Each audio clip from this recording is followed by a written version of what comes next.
Ok YouTube, trouve-moi un thème qui te déchire pour le débrief hebdo de la semaine. Avec plaisir maître. Il se passe rien sur les marchés, on se fait chier, donc démerde-toi. Et abonnez-vous bande de... Merci YouTube, c'est cool. Je m'en souviendrai.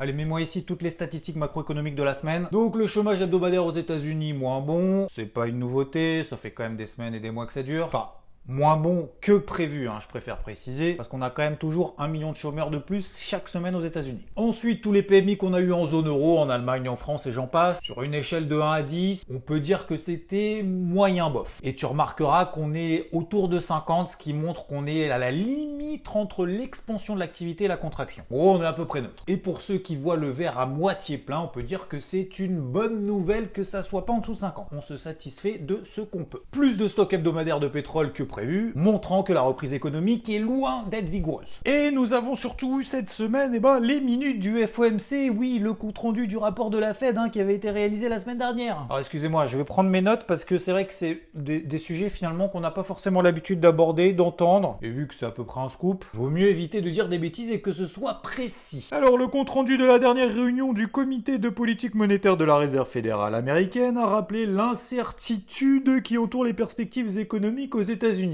Oh putain, tu parles d'un scoop. La trajectoire de l'économie dépend fortement de celle du virus et de la réponse du secteur public à cela. Autrement dit, ça dépend du Covid, comme on le sait depuis à peu près 6 mois, et ça va dépendre du temps qu'ils vont se mettre à se sortir les doigts pour réaliser leur plan de relance de 1000 milliards de dollars. Voilà, c'est à quelques lignes près et à quelques lettres près, le même discours que depuis quand même pas mal de temps. Et là, on a l'impression à chaque fois que lorsque les marchés commencent à baissouiller, je dis bien baissouiller, parce qu'aux États-Unis on est quand même loin de baisser, et on dit oui, les marchés ont baissé parce qu'ils ont appris cette nouvelle que oui, l'économie finalement va pas si bien que ça, qu'on n'est pas sûr que ça reparte, même s'il faut être quand même ultra optimiste, et que ça serait bien qu'on allonge la planche à billets, mais pas que ce soit que la Fed qui le fasse.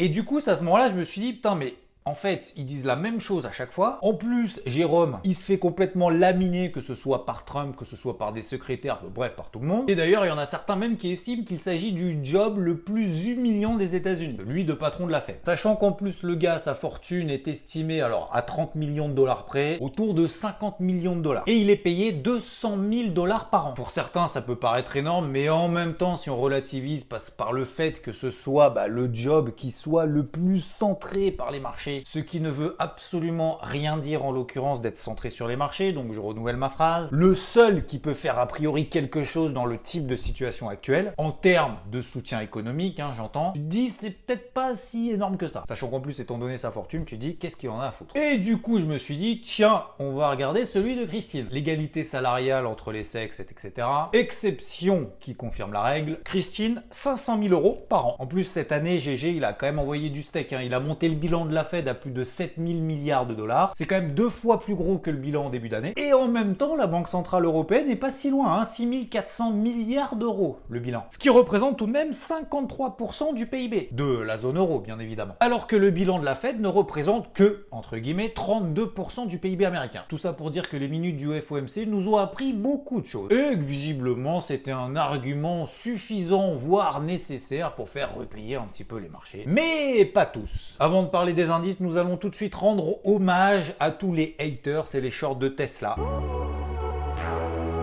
2000 $ l'action. La définition même qu'on a eue cette semaine d'un short squeeze. Alors, c'est pas le premier et sûrement pas le dernier d'ailleurs. Short squeeze, pour ceux qui maîtrisent pas trop les termes, c'est tout simplement quand tu es en position vendeuse et que ça accélère parce que les positions sont rachetées, donc ça déboucle des positions d'achat via le déclenchement des stops de protection. En gros, t'es comme as, tu sors tes positions à l'arrache et bam, le bouchon explose encore une fois. D'ailleurs, un Tesla qui fait partie du Nasdaq qui est l'indice le plus fort, qui est toujours à la quête de nouveaux records historiques jour après jour, semaine après semaine, on pourrait peut-être même dire dire que le Nasdaq, voire certaines valeurs qui les composent, agissent-elles, attention aux âmes sensibles à ce que je vais dire juste après, des valeurs refuges. Alors oui, je sais, t'as peut-être les oreilles qui saignent, ça semble complètement ouf, et en même temps, c'est pas faux, les seules valeurs, en tout cas celles qui montent le plus, ce sont les valeurs technologiques, parce que comme tu l'as vu, lorsqu'on a eu la première vague de Covid, ce sont celles qui sont le mieux sorties. Et si jamais on a une deuxième vague, les Amazon et les autres Apple, a priori, vont continuer à réaliser du chiffre. Bref,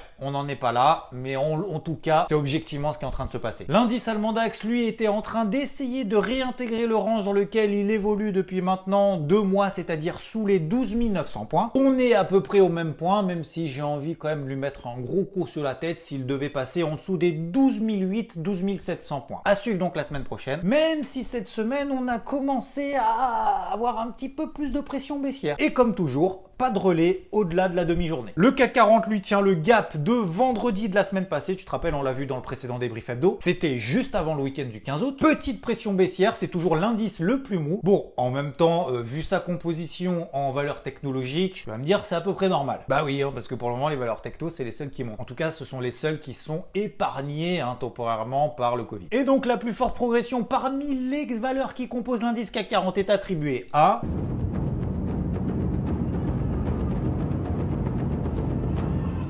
à personne en fait. Toutes les valeurs du CAC cette semaine sont dans le rouge. Voilà, voilà. Et concernant l'euro-dollar, je te saoule toujours avec ça depuis cette oblique baissière qu'on a depuis maintenant 12 ans sur l'euro-dollar. Entre 1,18 et 1,20, je cherche des ventes. On est entré dans ma zone. J'ai partagé un nouveau trade de short, notamment sur IVT. Ça a permis de prendre 100 pips avant le week-end. Et à l'heure où je tourne cette vidéo, je peux pas savoir si j'ai tout coupé ou pas. Et en règle générale, je coupe toujours une position si j'ai pas au minimum 50-100 points d'avance. Parce que sinon, t'es over week-end et donc tu dépends des éventuelles news qu'on peut avoir pendant le week-end. Sur le GBP-Yen, short aussi, je t'en avais déjà parlé, j'avais pris un premier stop, je suis revenu à la charge. Et oui, parce qu'on a réintégré en daily la zone de résistance sous laquelle on évoluait. Bref, peut-être un bull trap. Pareil que sur l'euro-dollar, s'il n'y a pas suffisamment d'avance, on allège au moins la moitié de la position et ensuite avant la clôture, on coupe tout. Que ça soit en gain, en perte ou proche du cours d'entrée. Le gold et l'argent, on avait déjà parlé, construisent un socle. Rien à dire de plus que la semaine passée. 28 $ quand même à surveiller sur l'argent. Et sur le gold, on peut avoir une zone d'achat autour des 1800-1850 $. Ce qui permettrait de revenir à l'achat avec un timing d'intervention un peu plus intéressant que en mode FOMO tout en haut. Le dollar index, là aussi on en avait déjà parlé, ça fait 4 semaines qu'il est en train de construire quelque chose en données hebdomadaires. On surveille les 12 060 points, ce qui permettrait de commencer à frétiller et de donner des premiers signaux de retournement en daily. Et là aussi avec tout ce qu'on a vu dans le précédent débrief hebdo, je vais pas y revenir pour celles et ceux qui étaient présents. Et j'en profite au passage, si tu regardes pour la première fois le débrief hebdo au travers de cette vidéo, justement de regarder les précédents débriefs hebdo, mais surtout de t'abonner. En conclusion et toujours en 3 points, le Nasdaq qui continue à surperformer encore et toujours, tel un secteur refuge. Des plans swing qui mettent du temps à se mettre en place et la preuve cette semaine. J'attendais jeudi et vendredi que les indices passent en dessous des plus bas de la nuit qu'on avait réalisé entre mercredi et jeudi. Les ventes ont été déclenchées tranquillement, notamment sur le CAC et le DAX au cours de la séance de vendredi matin. Le DAX a perdu 100 points une fois qu'on était passé en dessous des plus bas, donc de la nuit de mercredi à jeudi, tranquillement. Alors, certes, j'ai pas eu le point haut, mais au moins, on est dans le sens du flux. Alors, du flux du moment, bien évidemment, tout peut se retourner d'une heure à l'autre, blablabla, comme tu le sais. Et surtout, on est sur le bon ou les bons indices parce que aux États-Unis, il y a absolument aucun signal baissier, zéro. Donc, pour le moment, ils baissent pas. Et a priori, ils ne baisseront pas tant que le dollar américain restera toujours au trou. Avec notamment cette idée de compétitivité à l'export. Et sur les plans swing qui se mettent en place, t'as le GBP-Yen, sur lequel je me suis pris à 2 reprises, ou l'euro-dollar, dont je te parle dans la zone 1,18, 1,20, je short. Voilà, après ça donne des décalages de 100, 150 points, et on allège, on se fait stopper à BE, on recommence, etc.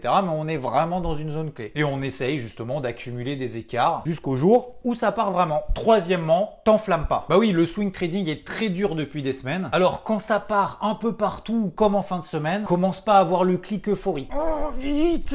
Faut continuer à bosser ses plans de la manière la plus objective possible, soit au travers des zones, comme on l'a vu sur l'eurodoll, soit par tendance. Alors comme on l'a vu, c'est un peu plus difficile, notamment sur les indices, parce qu'on est plutôt en tendance neutre en daily sur les indices européens, et d'invalider rapidement, comme on l'avait vu sur le GBP-Yen dans un premier temps, quitte à y revenir plus tard, sur un prochain signal, plutôt que d'avoir absolument une conviction forte. Ça évite de se faire traîner et de moyenner dans le mauvais sens, contre le flux, contre la tendance, être en mode espoir, en mode ACSF. Je rappelle que le mode ACSF est copyrighté. Allumage de cierge et serrage de fesses. Merci encore pour tes pouces et merci pour vos commentaires parce que même si je réponds pas à tous les commentaires, oui, je les lis intégralement. Donc merci, merci, merci. J'ai même lu les commentaires sur le fait que oui, il y a mes chaussettes qui sont en reflet dans cette espèce de poêle où je suis dans un sauna. Non, je suis pas dans un sauna. Non. Et si t'es en vacances, profite bien. Ciao!